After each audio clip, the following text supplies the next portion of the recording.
everyone, welcome to the Southern Housing Podcast. Today we're going to be talking about equality, diversity and inclusion, otherwise known as ED&I. And today I'm joined by my colleagues Aure. Hello. And Dawson. Hello. So, ED&I has been in the spotlight recently, internationally, and it's more important than ever that we have these conversations about ED&I. So, Aure, over to you first. What does ED&I mean to you? So EDI, Equality, Diversity and Inclusion, refers to ensuring that everyone is treated fairly and it has equal access to opportunities to develop and grow. So it's really about understanding that we are all individuals with diverse talent and everyone has something to offer. So it's about making that conscious effort to understand, value, and celebrate the richness that comes with diversity of thoughts, perspectives, and experiences. And it's also about taking action to identify and address inequalities by closing gaps, removing barriers, but also mitigating those unlawful discriminations. Absolutely. I really like that, Aure. And I guess for me, ED&I is about creating a culture, creating a space where everyone feels safe to be themselves. It's also recognizing that every person has got a story to tell. When they walk through that door. And so our role as leaders is to make sure that those stories are seen, heard, and respected. And when we think about Southern Housing and our vision, which is to create communities where everyone has a safe home in a place that they're proud to live in, EDI, the way that I see it, is fundamental to deliver on that promise. Yeah, I completely agree with you. Absolutely. Yeah, it is about, we need to be representative of the communities that we serve. And at Southern Housing, we are really diverse and we're proud to be diverse. And we want colleagues, to feel engaged. So, Wham, you were saying every person walks through the door with a story. Can you expand a little bit on that? When we talk about ED&I, everyone kind of thinks about it very in terms of like the law, equality and diversity and inclusion, but actually it can mean so much more. So me as a mom, for example, you can be a carer, anyone that has neurodivergent abilities, and just there are so many different facets to that. But then there's also when we're talking about inclusion, it's about you bringing your full self, your whole self to that table and being part of that table and being part of those discussions and disagreements and just a full conversation. So that's how I see it. Absolutely. And I also think that from a socio-economic perspective as well, whilst it's not set out in the Equality Act as such, actually there's such a lot there around your background. And we know that statistically speaking, people from a lower socio-economic background in the UK earn on average 24% less than those from a higher socio-economic background, even if they've got the same level of experience and education. That in itself is quite astounding, I think. So again, there's definite opportunities around that. Where we can help, and housing is such a diverse sector. We've got so many different roles within the organisation, and there's so many opportunities for internal career progression and development. We've got people who've been with the organisation a really long time and they've literally moved into completely different areas. So as you're mentioning that, so it's also about being aware of our biases, conscious or not. Because we have to embrace people who don't look like ourselves, who don't think the same way as we think, or even don't even talk about how we talk. For example, I was mentioning to you that English is not my first language. It's not even my second. It's my third language. It's just about being curious about people, approaching people and trying to understand their background, the cultural heritage they have to share. So it's about really being open and sharing with one another. I mean, I'm slightly jealous that you can speak English really well, and that's your third language. That's just amazing. But interesting what you say, Lynn, because, and I think that's why it's important in Southern housing. Our residents that, you know, in the communities in which we serve are so diverse, and so it's important that as an organisation we're able to mirror that with our communities, because then you know we're able to understand our residents better. We can give a better service to them, because they're our customers, they're our clients as such. So you know, being able to see things differently, have a different perspective, aligns quite nicely with our residents, so it just works. What do you feel really encompasses Southern Housing's approach to equality and diversity and inclusion? No, that's a good question. I think in Southern Housing it's about who we are and how we operate. I guess EDI is part of our wider vision, you know, to build thriving communities and places where people are proud to call home. So that happens, like I said, when people feel seen, heard, respected and included. But what we've done to make sure that actually it's embedded and that it's, I guess, part and parcel of what we do is we've got a really good governance structure with leadership accountability. We've got an EDI steering group. We've got our network groups that with executive sponsors. We've also got the Inclusion in Action group made up of colleagues from across the organisation, working together to deliver on our action plan. So it's just thinking about creating those spaces for connection, challenge, and change. And you know, when we think about our objectives, we take a zero tolerance stance on discrimination, and I love that. We build a workforce that reflects our communities. We talked about you know, making sure that we're able to mirror that, and you know, we use data to drive meaningful change. And one of the things, I guess, is also looking at our gender pay gap and you know, and making sure that we have inclusive recruitment practices, you know, the way that we recruit colleagues. So I guess I've got a question in terms of gender pay gap. So what's the gender pay gap for Southern Housing telling us? So this year our gender pay gap, our average gender pay gap, is 11.2%, sorry. Last year it was 11.3%. And if you compare that to the national average, we're actually doing quite well. So which is more like around 13%. So we've been making improvements, and that's our aim always, to try and improve things. It's a tricky one with, again, housing associations have so many different job roles within them, and we know that in the external jobs market there are quite distinct differences in pay across different sectors. So sometimes that it's a sector matter as opposed to anything around whether we're paying men and women fairly. So as an example, we know that care workers, traditionally the sector is lower paid, and we've got about 84% of our people working in care and support are females. And despite advertising roles neutrally trying to attract more men into the sector, we typically still have more females there, so that can affect our gender pay gap. So, and there's lots of other factors, as we know. Women tend to be carers more often than males, and they may take time out of their careers to have children, so that can naturally set them back.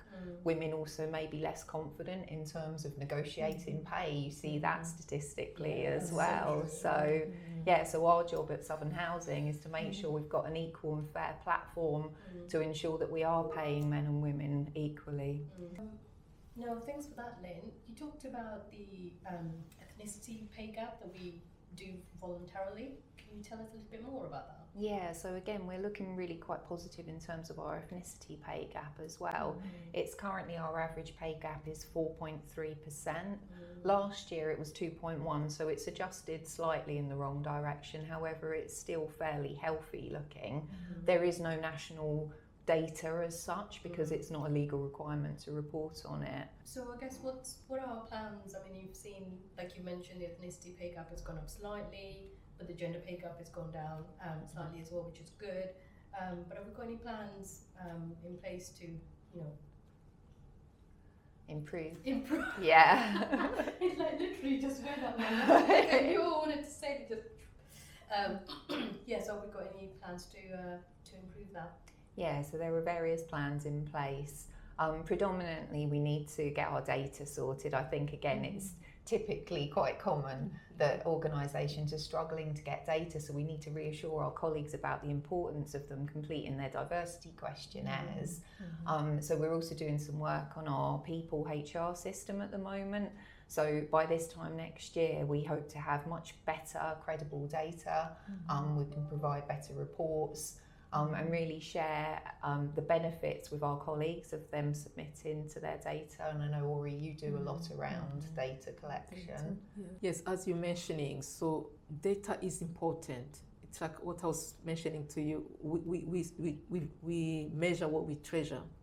So we need to have an understanding of not only the demographic of our workforce, but also just diving into the data and just drilling into the data to find insight about, for example, looking at the employment cycle, just from when we attract somebody through exit, understanding the experience, because it's not just about the characteristic as age, sex, or gender. It's about how do we promote our people just to make sure that they are developing through their career. And so data, that's what it's going to tell us. So we look at the numbers, but we also look at the qualitative data, how people do feel. We do measure that. For example, we have a target of how we want people to feel. Do they feel they can be themselves? They can be the best version of themselves. We measure that. And if we're not hitting the target we've set ourselves, we have to ask questions. Why are we not achieving what we have set as a target? So it's about really data really tells us the story, and we have to have that. And I know we have limitations with systems at the moment, but we know where we are, and we have a clear vision of where we want to be. Yeah.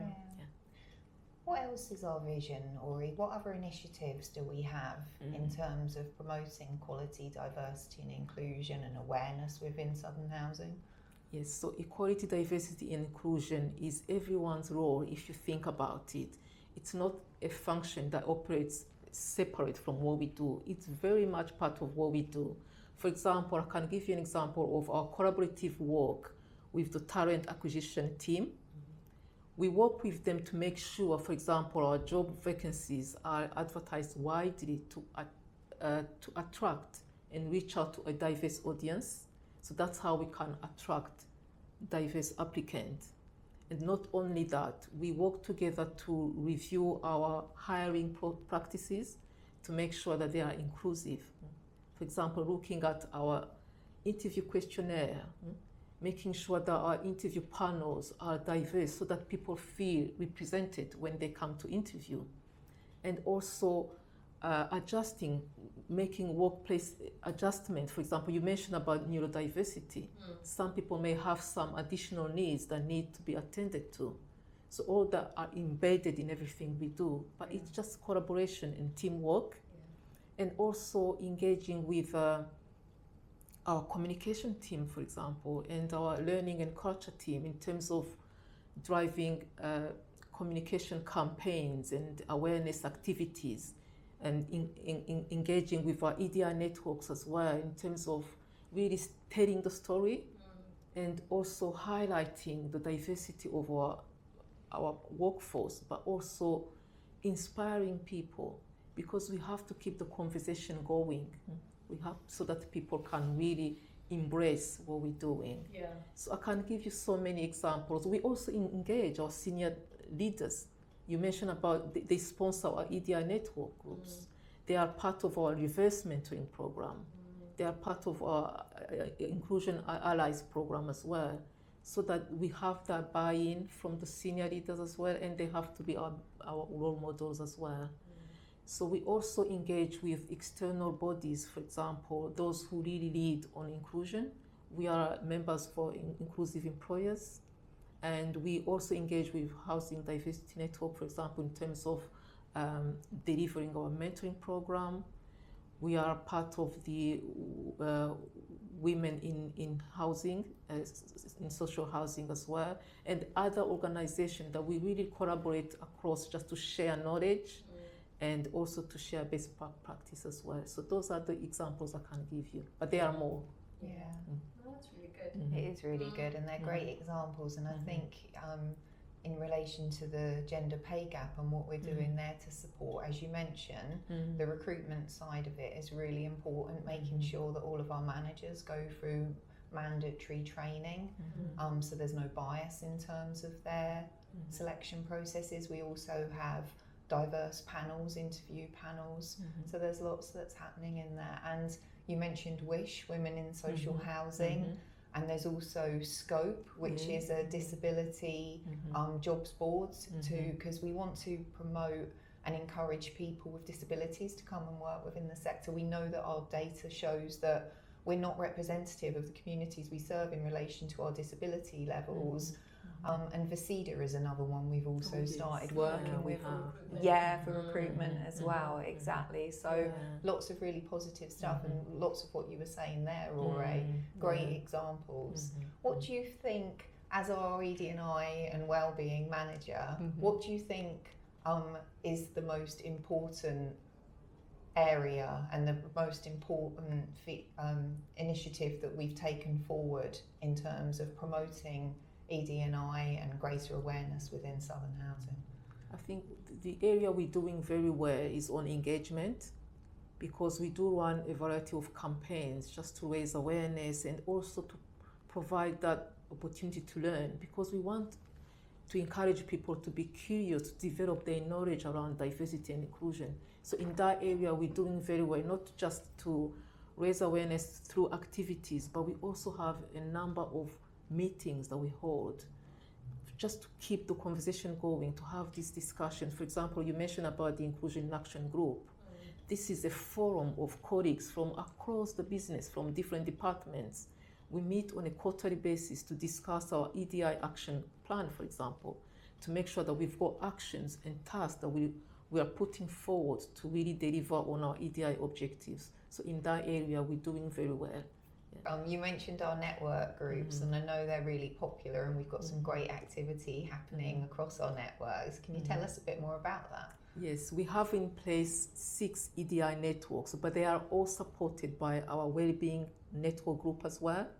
So those networks provide like a safe space where people can come in, connect and share, but also they do drive change, because they do challenge inequalities. When they see that they can speak up, they can hear that their voice are heard. So these are ways of really connecting with colleagues and also engaging with our EDI commitment. Absolutely, and I think it's great that anyone can join the networks. And there is, as you say, lots happening there, and it's really great for raising awareness about areas, because sometimes people are scared to ask questions, or they're worried about saying the wrong thing. So actually having that safe space to have those conversations and understand more is how we all learn, and it creates a much more positive and inclusive culture.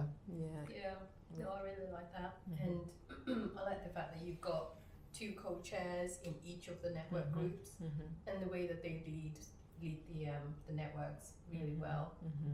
And they are supported by our senior leaders, as I've mentioned. So each network has an executive director who sponsors the network, and also supported by a leadership team. And that presence from the senior leaders is really important, because it shows how we value EDI in Southern Housing. So how do you, what's your own personal experience of equality and diversity working at Southern Housing? So I've been with Southern Housing for about 4.5 years now, and the role I'm doing now was just my first in the area of EDI. I remember just thinking that being like a black woman and with English as a third language, well, it wasn't enough for me to understand EDI as a whole, so I had to educate myself as well. For example, understand what does diversity mean, for example, for somebody who is disabled, for example, how can we accommodate that? Or other people may have other characteristics. So my experience has been, I've felt really empowered to use my unique experience and talent just to really just shape our approach as EDI. So I felt that I was encouraged to bring that, I would say, initiative and creativity. So I feel here at Southern Housing, people are allowed to be themselves and perform to the best of their ability. So I felt that, and I was able to not only to develop my understanding, but also to apply that in shaping our EDI governance framework. So I felt really, I was really empowered and supported. Excellent. Yeah, it's definitely about bringing your whole self and your authentic self to work, isn't it? Yeah. And Wham, how about you? What's your personal experience of equality and diversity at Southern Housing? Well, I've been with Southern Housing now since September, so it's about what, 8 months? So yeah, about 8 months. And exactly what I said, what at the start where I said what EDI means to me is exactly how I feel here. You know, being myself, being seen, being heard, respected, not having to have two sides of me. You know, I can bring my whole self to work, and that's really important. And I think if I'm able, as a leader, if I'm able to show that to others, then I'm hoping that people can role model that and actually be able to be themselves. Because if you can't be yourself, then you're not going to be able to reach your full potential. And that's really important. And I think, again, as a parent, working at Southern Housing, the flexibility around that. So not only do we have enhanced maternity benefits, which allow mums time to have off and spend with their children, that whole, if you need time off to attend a school play, or your child is unwell, you know, we've got hybrid working, and or managers are very flexible in terms of that, which makes a real difference to people, because you don't want to miss out on those memories that you're not going to get back if you do miss the school play or something. So thanks everyone for listening to the podcast. Thank you to Aure, and thank you to Wham. We hope you've enjoyed this. Thanks, Lynn. Thank you. Thanks, Lynn. Thank you.